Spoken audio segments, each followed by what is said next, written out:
It is the 6th anniversary of the popular uprising in Bahrain against the Al Khalifa rulers, and clashes have erupted between Bahraini regime forces and protesters. Protests have been on and off for the past 6 years, with the regime using all of its force to crush the protest. In this debate, we'll discuss Bahrain's revolution, the reasons why it has continued despite the repression, and the role that the regime's backers, namely the US and UK, are playing.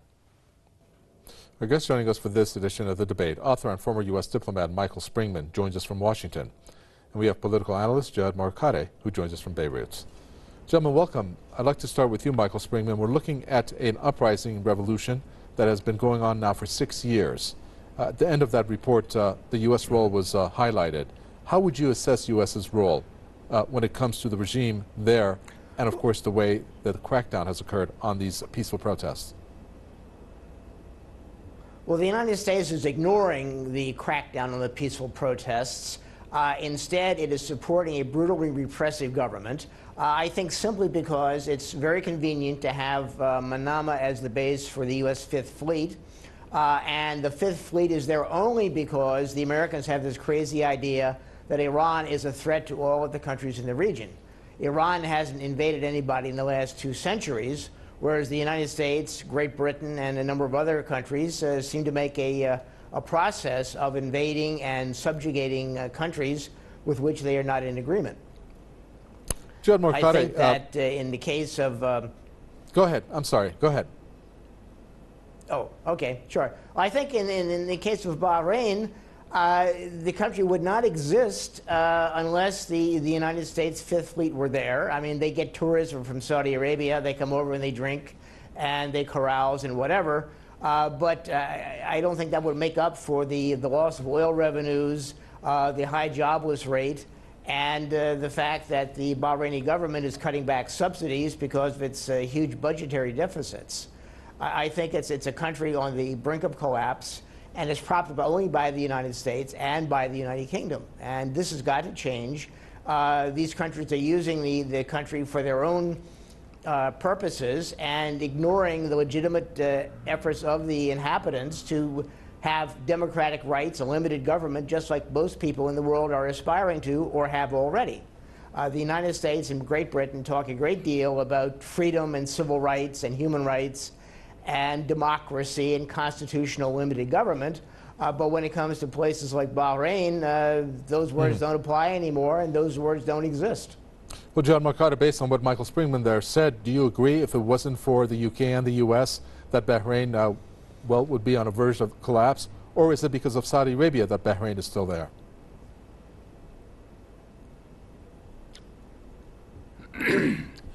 Neither way. Bahrain has been under attack for the last 35 years from governments in the region.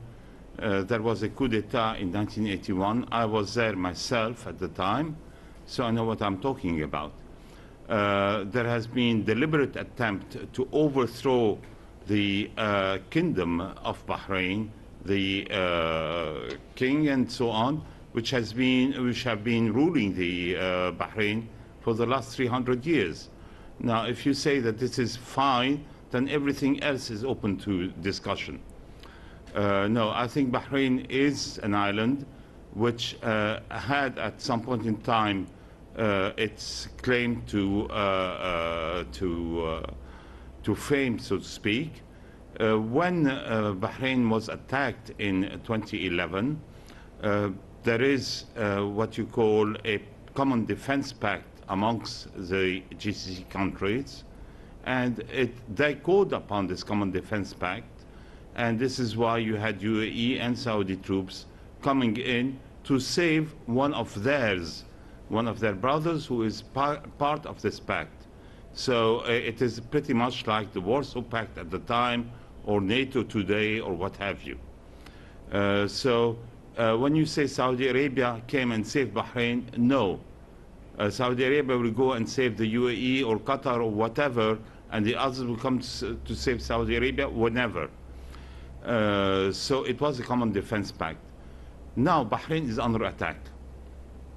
It is under attack internally, and it must defend itself. Because when people have legitimate rights, they have legitimate rights, and nobody's denying that. But when people who have legitimate rights are supported by foreign powers with arms and ammunitions and kill people in the streets, including policemen, like these 3 people who were executed a week ago, who have killed policemen in Bahrain, and this is in the report of Amnesty International, as you mentioned. It is clear in the report that they have killed policemen. It was not alleged at all. When people go to this length, I know for a fact that many countries in the area would go much further than Bahrain did. Okay. In terms of tear gas or rubber bullets and stuff like that. Other people have used real live ammunition. All right, let's put some of the things Michael Springman that Jad Markada there said into, let's put it into context. First of all, Michael Springman, Jad Markada talks about Bahrain being under attack in 2011. There was an uprising. People were asking for the legitimate rights. Does that constitute an attack? Exactly. No, indeed, it does not. The people simply want their rights. They were peacefully protesting, and it was the Bahraini government with the repressive Saudi monarchy troops and those of the UAE that went in and repressed them, suppressed them, shot, killed people, tortured people, arrested people. And, you know, if they had any arms, they would surely have used them on the Saudis and the Bahrainis and on the Emiratis.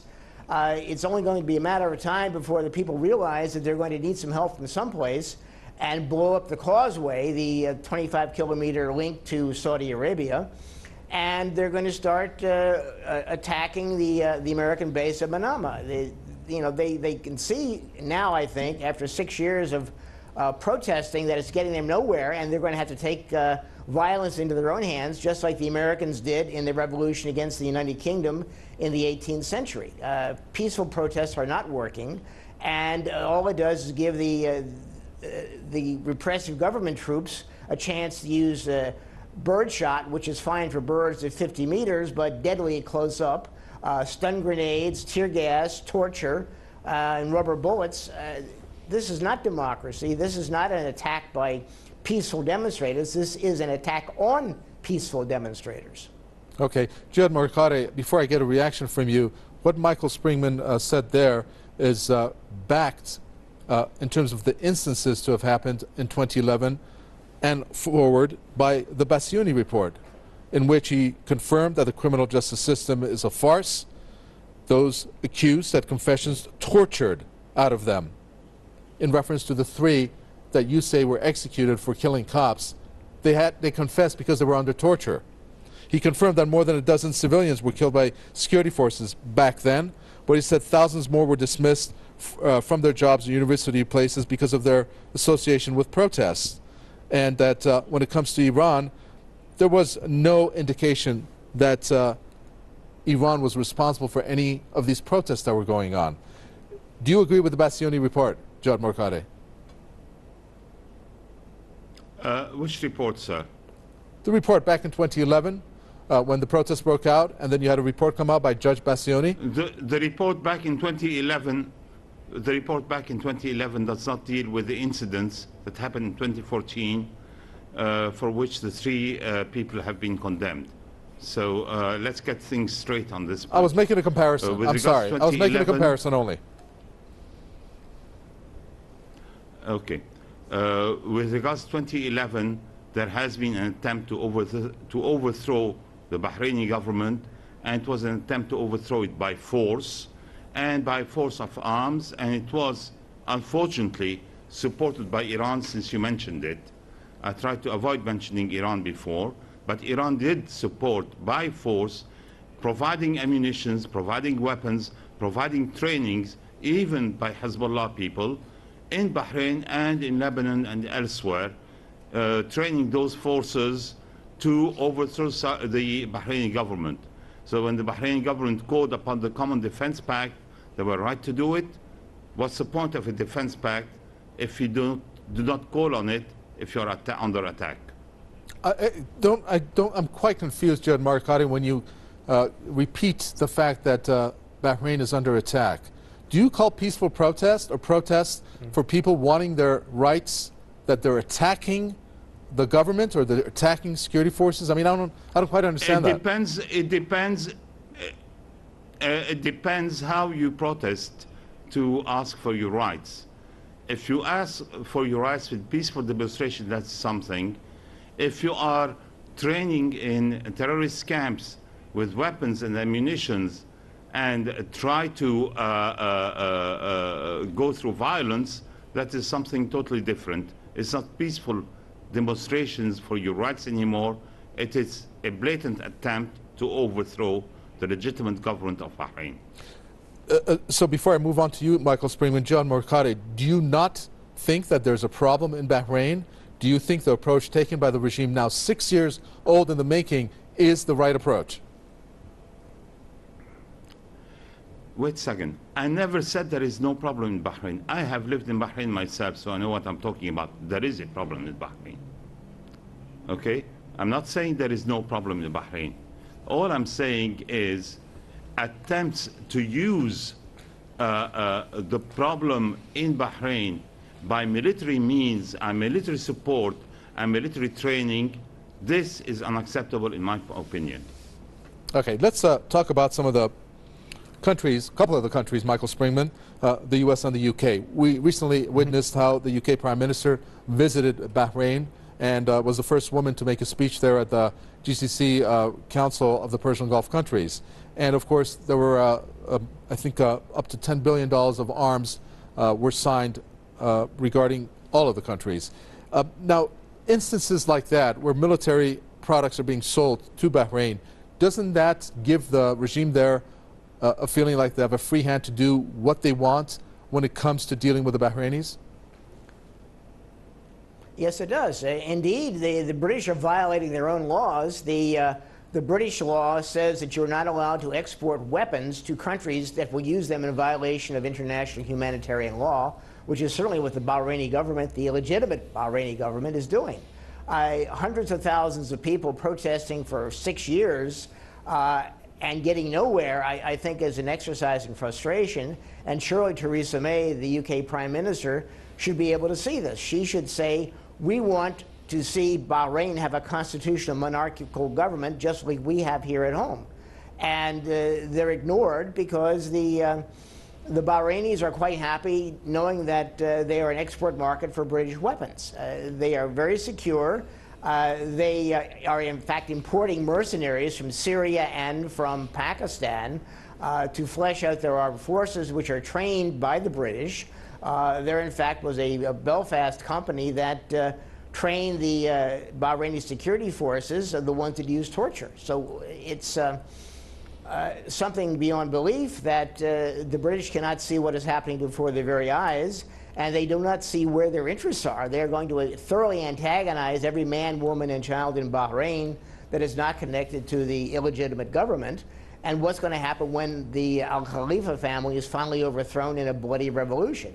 The British and the Americans are suddenly going to lose their bases there, and they're going to be out of circulation, and it's going to cost them more in the long run than if they simply pressure the Bahraini government to do what the people want. Give them a limited government, give them a constitution, and do something about the overreaching, unparalleled executive powers of the king. That sounds like a solution. John Morcade, does this sound like a good solution in your eyes?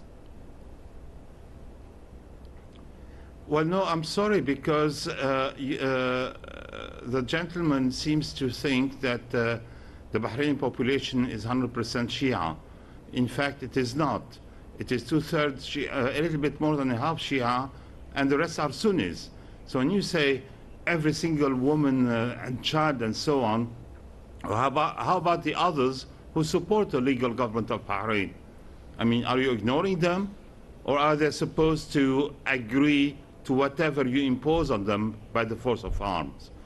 So, no, I don't agree. On the other hand, Theresa May, when she was in the Gulf at the GCC summit in Bahrain, was very clear to say that the security of Bahrain and the security of the GCC is part of the security of the UK. This is something a very strong statement that she made, which is destined to all those who are trying to overthrow governments in the area, or in the GCC, I mean, or to try to make trouble in the area. It is a red line for the UK, it is a red line for the US, and the others, all the other population in the area have to fall in line. Okay, let's, Michael Springman, talk about the demographics. The idea of sectarianism, when this so-called Arab Spring hit the region, basically became inflamed. But this is not about that. There have even been Sunnis, if we want to talk about how, if we want to break down by religion sect, Sunnis have also been under the crackdown by the regime. This is about people wanting their rights. And this narrative, by many accounts, is wrong to say that this is a Sunni Shia thing. These people are being stripped of their rights. One of their most famous clerics has been stripped of his citizenship, Sheikh Isa Ghassem, and he's a very well-respected cleric there on the island. You would think after 6 years, instead of going at the population there, that there would be doors opened up for some kind of diplomacy or some kind of talks. Why does the regime opt not to do that? Well, the regime does this because they know they've got the backing of the United States and the United Kingdom, and they can pretend to defend the sceptred isle 1,000 or 2,000 or 3,000 miles away when Great Britain is not under attack by anybody. I think this business of the Sunni-Shia split is a carefully constructed thing aimed at convincing people who know nothing about the Arab world or Islam that there is some kind of a giant split, and there are fanatics and there are wonderful people like the Sunni, and that's not the case. The Sunni don't have any rights in Bahrain either. There was a journalist who wrote extensively about this, and she says that basically the problem in Bahrain is not religion, but the fact that nobody has any rights except the government and people closely connected to the government. And the Sunni have problems in Bahrain, just as the Shia do, because if they want democracy, if they want freedom, they're on the outs, and they will wait forever to get a house or a loan from the government to buy a house. Okay, unfortunately we're fresh out of time, but I do thank you for the comments. Let me thank our guest, author and former U.S. diplomat Michael Springman from Washington, and thank you, Jihad Morkada, political analyst from Beirut. Thanks so much for tuning in to another edition of The Debate. From me, Kaveh Tafwa, and the entire team in the capital, Tehran, it's goodbye.